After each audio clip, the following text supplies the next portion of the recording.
Tuhan Allah Subhanahu wa Ta'ala. Jadi sekali lagi, memilih teman itu adalah hal yang penting. Jangan sampai kita salah berteman, salah komunitas. Makanya para ulama, guru-guru kita itu diantara cara mengobati hati itu adalah berteman dengan orang-orang yang baik, berteman dengan orang-orang yang soleh. Dalam syair itu disebutkan Tombo ati iku ono limang perkara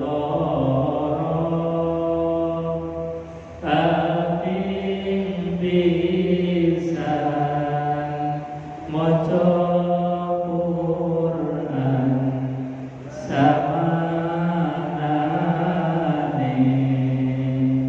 kaping pindho salat wengi lakonono kaping telu wong kang saleh kumpulono kaping papat weteng kudu ingkang luwe kaping lima zikir wengi ingkang suwe sabehane sapa bisa nglakoni insyaallah Gusti Allah ijabahi. Bapak Ibu hadirin jemaah yang dimuliakan Allah. Jadi sampai dibuatkan syair oleh para ulama, guru-guru kita di dalam kita ini mengobati hati kita. Satu, dengan banyak membaca Al-Quran. Yang kedua adalah qiyamul lail di malam hari ketika yang lain sedang dalam nikmat-nikmatnya tidur. Kemudian kita mampu untuk bangun, mengambil air wudhu, menghadap ke arah kiblat, tangan kita angkat dengan mengucapkan kalimat takbir Allahu Akbar. Itu penyakit-penyakit hati yang ada di dalam hati kita itu mulai rontok, berguguran. Yang ketiga, orang soleh kumulon. Maknanya apa? Bahwa di antara obatnya hati itu adalah pinter-pinternya kita mencari teman, komunitas yang baik. Ketika kita ini salah berteman, salah mencari komunitas, maka itu menjadi problem besar bagi kita. Karena biasanya orang itu tergantung temannya. Orang itu akan selalu bersama dengan temannya. Maka kalau salah berteman, ini menjadi salah di dalam kita berperilaku, berucap. Ini komunitas, berteman menjadi penting. Yang ketiga, yang keempat, kata para ulama adalah perut kita senantiasa jangan terlalu dibuat kenyang terus. Sisakanlah ada rongga-rongga untuk udara, syukur-syukur biasakan perut kita ini dalam keadaan kosong. Sebagaimana baginda Rasulullah Sallallahu Alaihi Wasallam, beliau bersabda dalam sebuah hadis, kami ini adalah komunitas kaum yang belum makan kecuali telah lapar dan berhenti makan sebelum kenyang. Nah, ini luar biasa. Kalau kita kan kebalikannya Kanjeng Nabi, belum lapar saja itu sudah diluk-diluk ngemil satu belum habis sudah beli lagi untuk ngemil lagi. Nah ini kita. Jadi kalau ukurannya Rasulullah Sallallahu Alaihi Wasallam, maka sejatinya kita ini masih butuh perjuangan. Kanjeng Nabi adalah kaum yang makan ketika sudah lapar dan berhenti makan sebelum kenyang. Nah, ini Rasulullah SAW. Yang keempat, para ulama mengatakan di antara obatnya hati itu adalah zikir wengi ingkang suwi. Kalau malam kemudian kita banyakin untuk mengingat Allah, mengadu kepada Allah, berduaan dengan Allah Subhanahu wa taala. Ini semua adalah pelajaran dari guru-guru kita yang dibuat sebuah syair.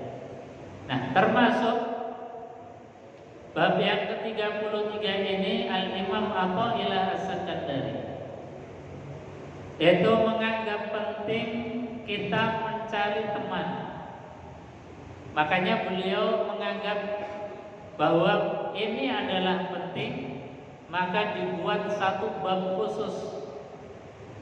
Beliau mengatakan la tashab man la yunhiduka haluhu wa la yadulluka 'ala Allahi maqalu.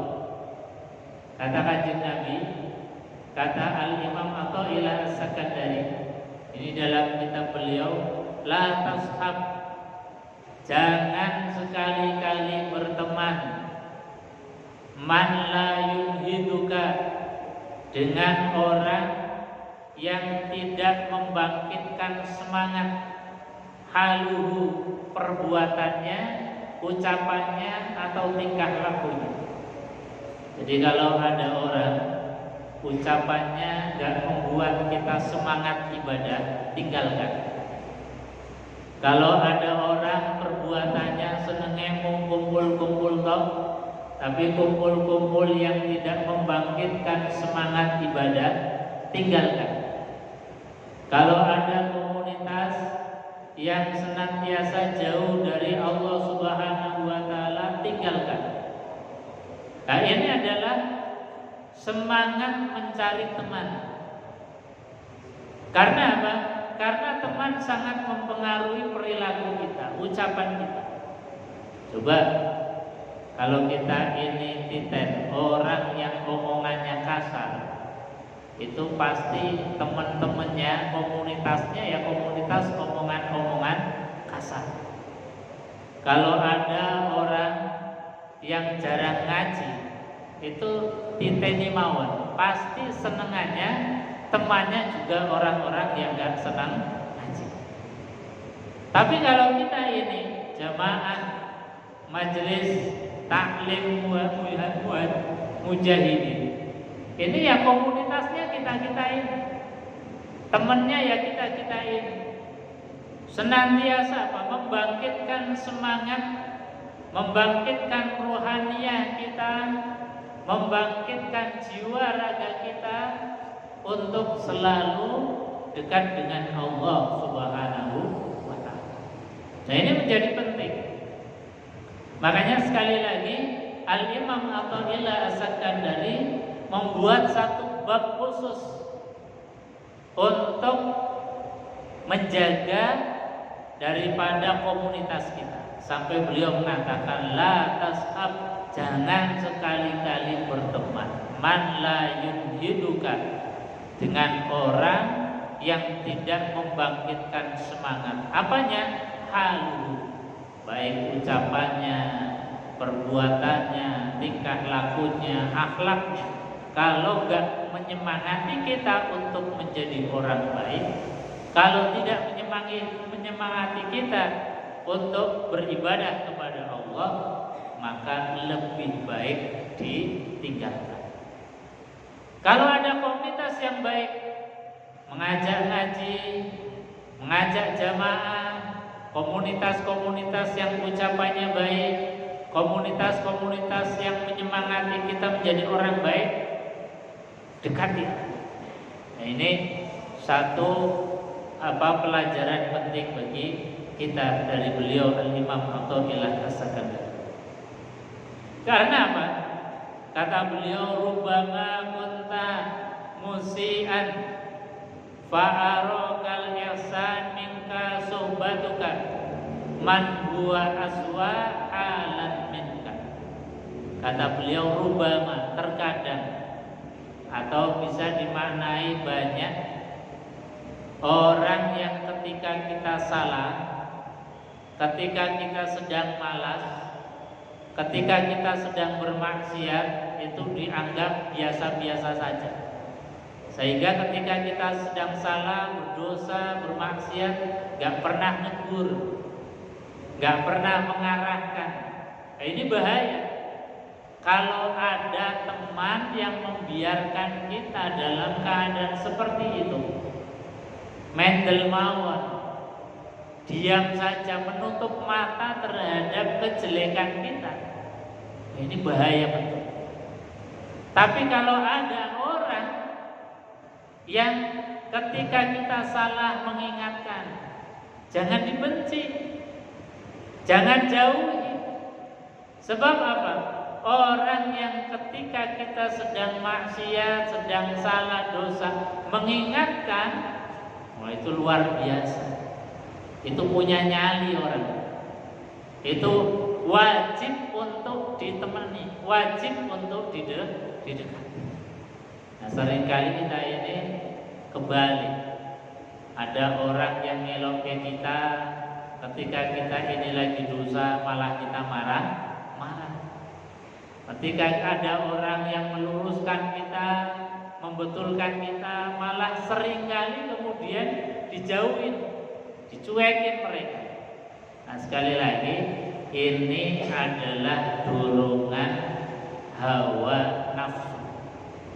Yang pelajaran kemarin, di antara cirinya hawa nafsu yang diumbar, hawa nafsu yang dibiarkan, itu adalah aslu kulli maksiatin wa aslu kulli ghaflatin wa aslu kulli syahwatin. Itu adalah pokok pangkal daripada maksiat. Karena apa? Ketika kita maksiat, ada teman mengingatkan, temannya malah dijauhin, temannya malah dimarah-marahin, temannya malah tidak disukai oleh kita. Itu syahwat betul. Itu sudah nafsu yang diubah.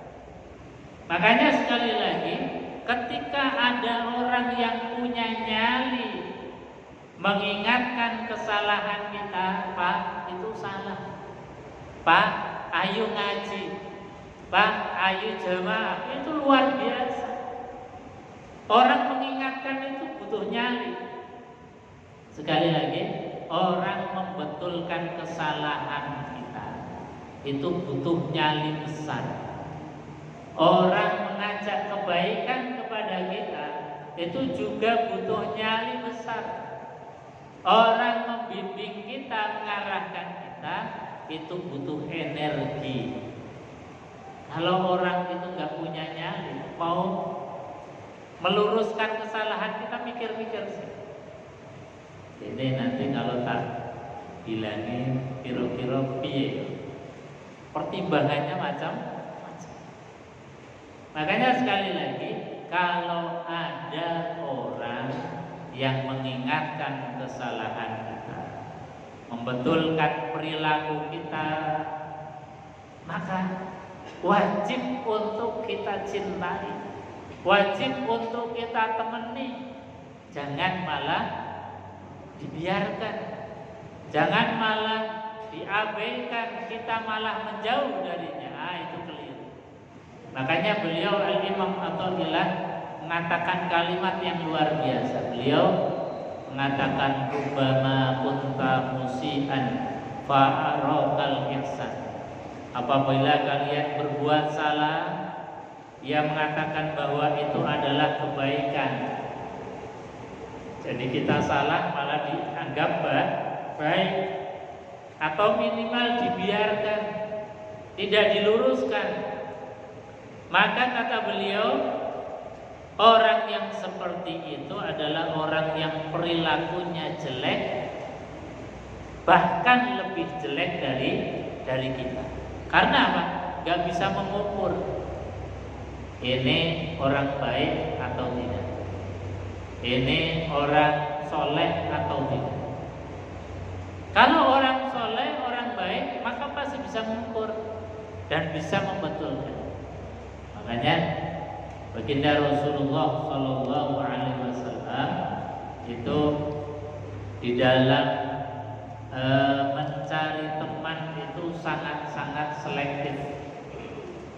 Satu, teman itu adalah yang sama-sama satu akidah, sama-sama satu agama.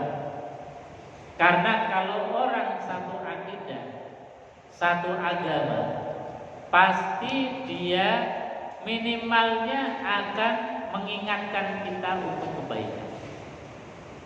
Beda dengan orang yang beda akidah.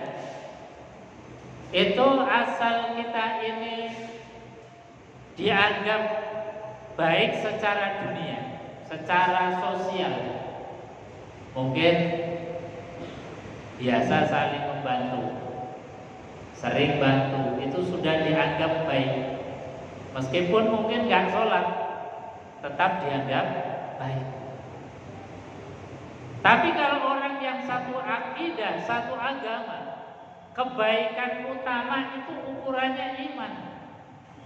Kebaikan utama itu ukurannya sholat atau enggak. Kebaikan utama itu ukurannya rukun Islam itu dijaga baik atau tidak. Nah, ini menjadi ukuran yang dicontohkan oleh beliau baginda Rasulullah Sallallahu Alaihi Wasallam. Jadi berteman adalah berteman yang dalam satu akidah. Itulah Rasulullah Sallallahu Alaihi Wasallam. Jadi beliau sahabat-sahabatnya dan yang dianggap sahabat itu adalah orang yang seiman dengan Rasulullah, orang yang mengimani Allah, mengimani Rasulullah, orang yang hidup sezaman dengan Rasulullah, bahkan mungkin bertetangga dengan Rasulullah, bahkan mungkin setiap saat sering serawung dengan Rasulullah, tapi ketika tidak satu akidah, maka tidak dianggap sebagai sahabat. Makanya takrif sahabat atau definisi sahabat adalah orang yang hidup sezaman dengan Rasulullah, konconan dengan Rasulullah, tapi dia beriman kepada Allah, beriman kepada Rasulullah Sallallahu Alaihi Wasallam. Maka bahasanya itu adalah sahabat, atau dalam bahasa kita adalah teman. Jadi hubungan Kanjeng Nabi dengan para sahabat itu bukan hubungan guru dan murid, tapi hubungan sahabat, pertemanan.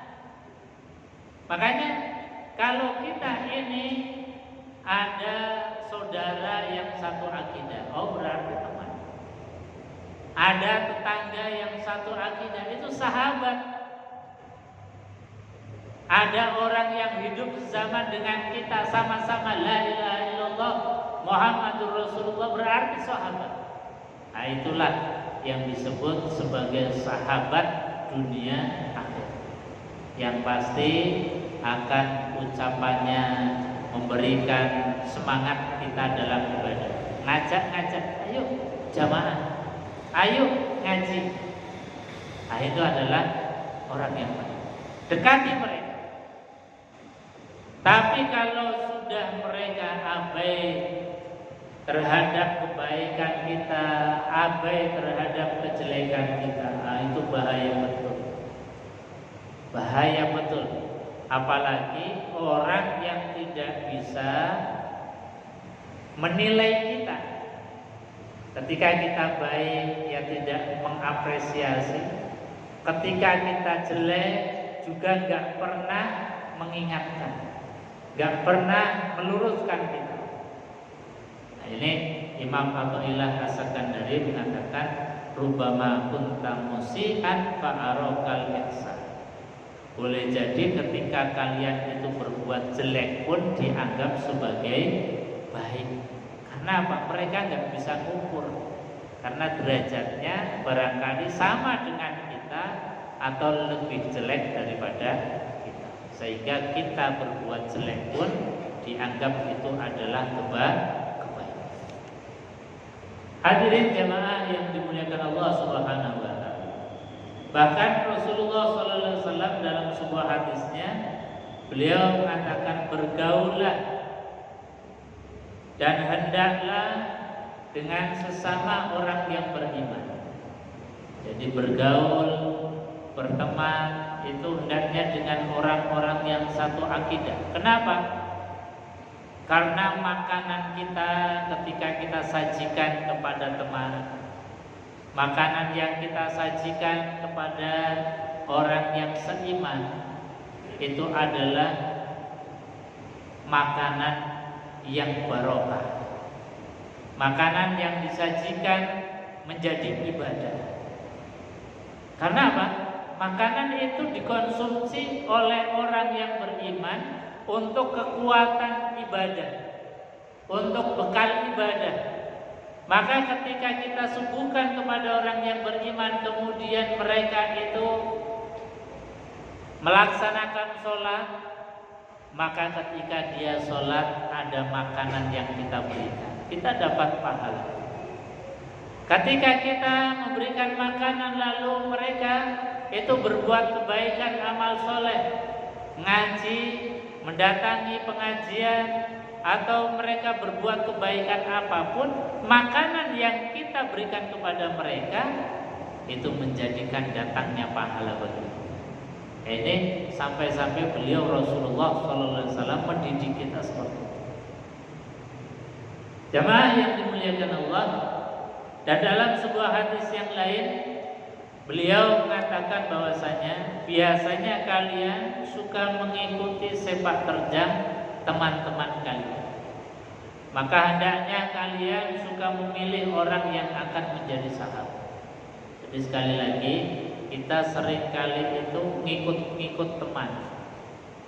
Temannya ngaji, insya Allah kita katutan ngaji.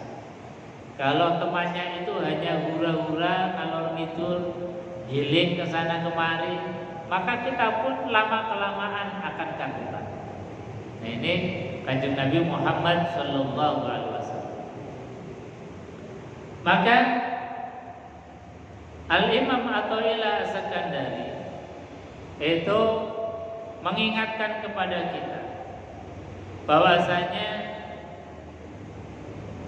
ketika kita ini berteman dengan orang yang baik, kumpul dengan orang-orang soleh, maka penyakit-penyakit hati kita ini akan lama-kelamaan terkikis, lama-kelamaan akan hilang, menjadi semangat untuk ibadah, semangat untuk ngaji.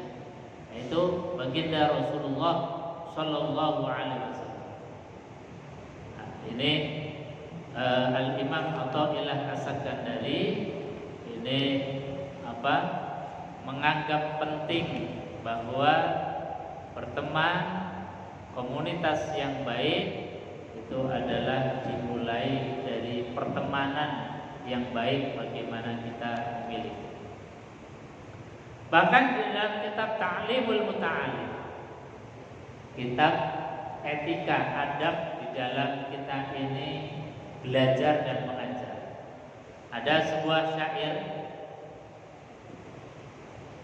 disebutkan bahwasanya kalau kita ini ingin mengetahui seseorang, apakah orang itu baik atau orang itu jelek, itu ukurannya mudah, kata beliau.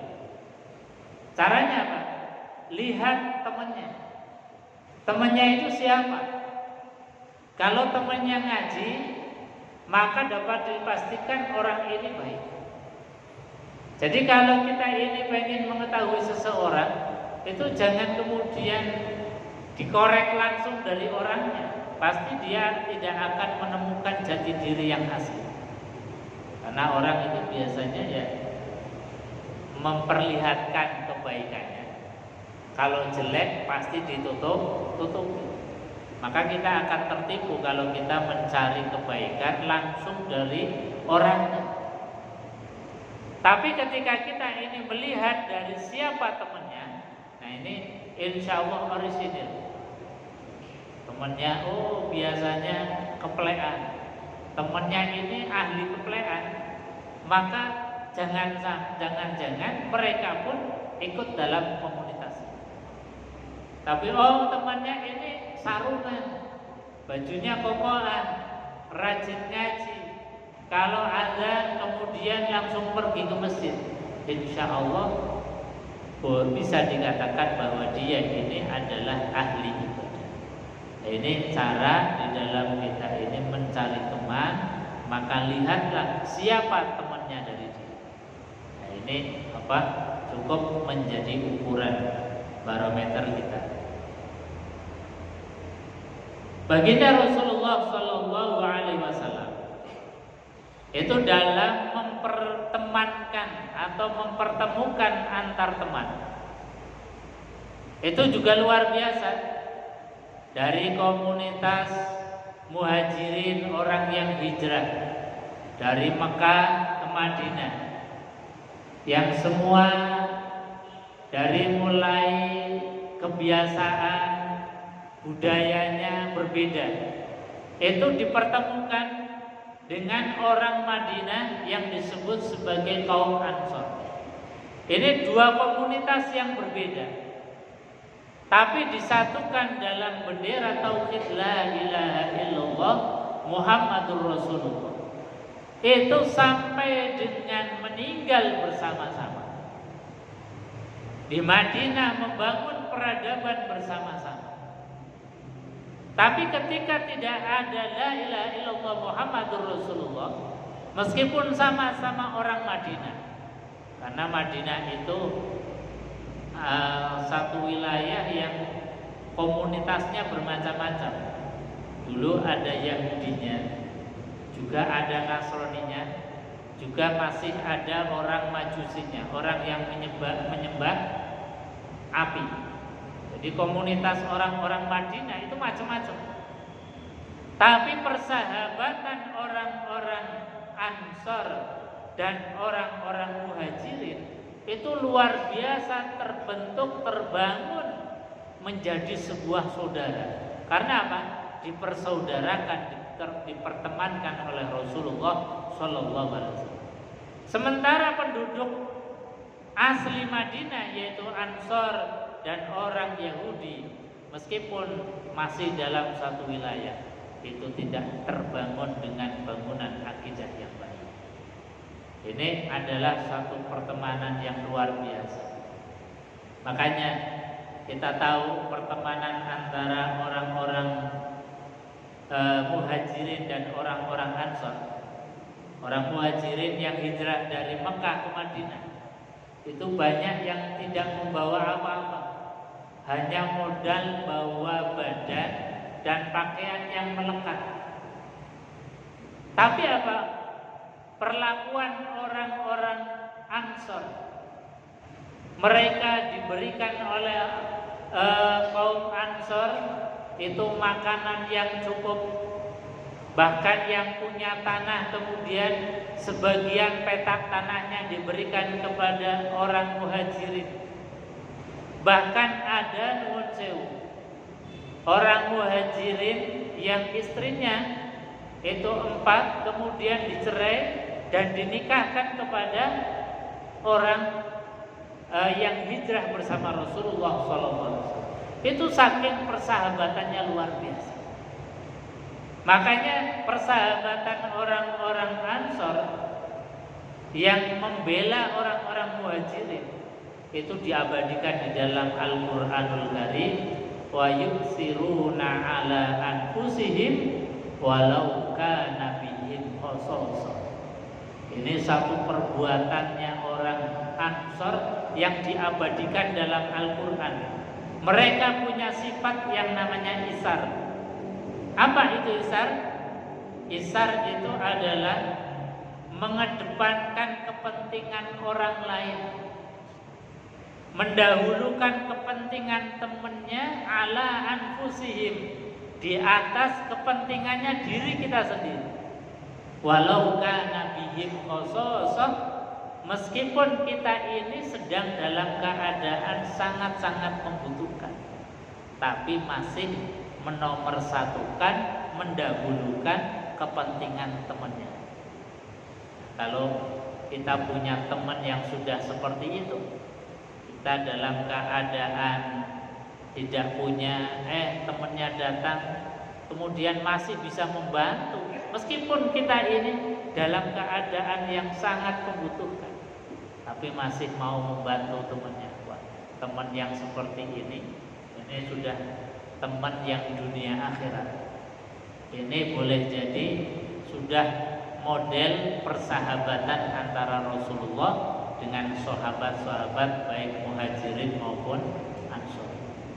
Jadi satu pelajaran pertemanan yang dibangun oleh Rasulullah bersama Muhajirin dan Ansor adalah menanamkan satu sifat yang disebut di dalam Al-Quran adalah sifat isar. Apa itu isar? Isar adalah mengedepankan kepentingan temannya, mengedepankan kepentingan orang lain ala anfusihim, di atas kepentingan mereka sendiri, walau kana bihim khasasah, meskipun mereka dalam keadaan sama-sama membutuhkan. Contoh isarnya para sahabat ini yang diceritakan dalam sebuah hadis. Ketika Rasulullah SAW itu kedatangan tamu, kemudian Nabi mengatakan, wahai sahabat, siapa yang mau rumah tamuku ini? Maka ada sahabat yang kemudian ngacung, wahai Rasulullah, saya insya Allah akan rumah tamu panjenengan. Akhirnya habis bermajlis, pulanglah dengan tamu tadi. Sampai di rumah mengatakan, tanya kepada istrinya, wahai istriku, malam hari ini ada makanan apa yang bisa kita sajikan untuk tamunya Rasulullah? Maka istrinya kemudian mengatakan, wahai suamiku, nggak ada makanan sama sekali kecuali ini ada bubur yang sedianya untuk makan anak kita. Maka kemudian suaminya mengatakan, kalau begitu anak kita suruh tidur aja. Ini biar bubur ini kita sajikan untuk tamunya Rasulullah SAW. Nah, terus gimana caranya? Nanti tamunya nggak enak kalau kita ini nggak ikut makan. Sudah gini aja. Ketika makanan sudah tersuguhkan, biar lampunya ini dimatikan. Kira-kira kalau lampu itu mati, tamu makan, kemudian kita etok-etok makan. Etok-etok untuk membersamai tamunya. Mungkin ada suara piring yang kelontak-kelontek, atau pokoknya kita menemani tamu untuk makan, agar tamu merasa lezat, merasa nikmat untuk menikmati hidangan yang kita berikan. Maka ketika sudah selesai dimakan oleh tamunya kemudian istirahat. Paginya Rasulullah SAW langsung memuji sahabat tadi. Wahai sahabat, kamu memang luar biasa. Sampai-sampai apa yang engkau lakukan itu langsung direspon, diapresiasi oleh Allah, bahkan menjadi sebab turunnya sebuah ayat tadi. wa yu'siruna ala anfusihim walau kana bihim khasasah. Bahwa mereka orang-orang yang menjadi sahabatnya Rasulullah itu selalu mengedepankan kepentingan orang lain. Meskipun mereka dalam keadaan lapar, laparnya ditahan dulu. Meskipun anaknya belum makan, anaknya dipending dulu. Bahkan disuruh tidur dalam keadaan lapar. Dalam rangka apa? Untuk memberikan suguhan kepada tamunya baginda Rasulullah Shallallahu Alaihi Wasallam. Maka kita tadi belajar menjadi teman yang baik dan juga belajar menjadi apa yang dicontohkan oleh para sahabatnya Rasulullah Shallallahu Alaihi Wasallam. Makanya mencari teman itu adalah perintahnya Rasulullah Sallallahu Alaihi Wasallam, membangun sebuah komunitas dan sekaligus kita menanamkan sifat-sifat isar di dalam hati kita. Yaitu apa? Mendahulukan kepentingan orang lain, kepentingan teman-teman kita, ala anfusihim, di atas kepentingan kita sendiri, walau kana bihim khasasah, meskipun kadang kita juga lagi sedang membutuhkan. Bapak Ibu hadirin jemaah yang dimuliakan Allah Subhanahu wa taala. Maka pertemanan yang dicontohkan oleh beliau baginda Rasulullah sallallahu alaihi wasallam ini adalah pertemanan yang sempurna. Mungkin kita tidak 100% seperti sahabat. Mungkin kita tidak bisa 100% meniru, tapi paling tidak kita tahu idealismenya sehingga kita berusaha mencontoh, meniru. Tidak kemudian yang penting koyo ngene, saya begini, ya begini. Pokoknya cari teman ya seadanya. Nah, ini tidak begitu apa yang dicontohkan oleh Rasul. Sekali lagi, mudah-mudahan kita diberikan oleh Allah teman-teman yang baik, teman-teman yang membangkitkan semangat untuk ibadah, teman-teman yang nanti akan menjadi teman kita di surganya Allah. Amin. Allahumma. Kita tutup majelis ini dengan doa kafaratul majelis bersama-sama. Subhanallah wa bihamdika, asyhadu an la ilaha illa anta, astaghfiruka wa atubu ilaik. Assalamualaikum